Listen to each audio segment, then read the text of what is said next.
Endi qaranglar, o'zi mana bu keyslarni qo'ydim, tepada keyslar. Bu meni klientlar emas. Bir vaqtlari qachondir kelganda, lekin shunda ham da shu odam kelgan bo'lsa, o'zimga seryozni olib, keysini saqlab qolib, ertaga ishlasam, bunga javobgarman deb saqlab qolganman. Aslida bu ishni kim qilish kerak? Aslida shu odamni 589 ni topshirgan odam qilish kerak. O'ziga saqlash kerak. Advokati bo'lsa, advokat saqlash kerak. Ertaga mana shu xat kelsa, o'rtoq, senga mana shu xat keldi.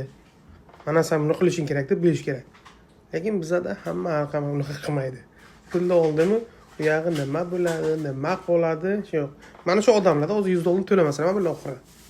Deportga tushadi. Deportga tushganini o'zi ham bilmaydi. Bu 589 ni yuborgan odam umuman bu haqida o'ylamaydi ham.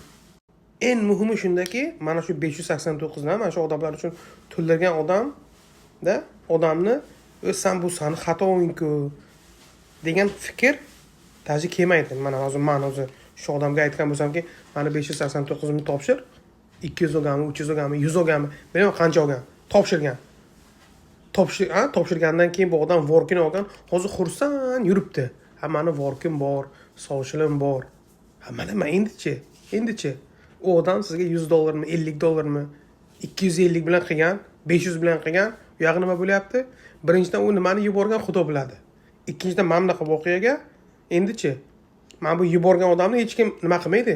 Esiga ham kelmaydi. Sen uchun mana shu odam deport bo'ldi deb.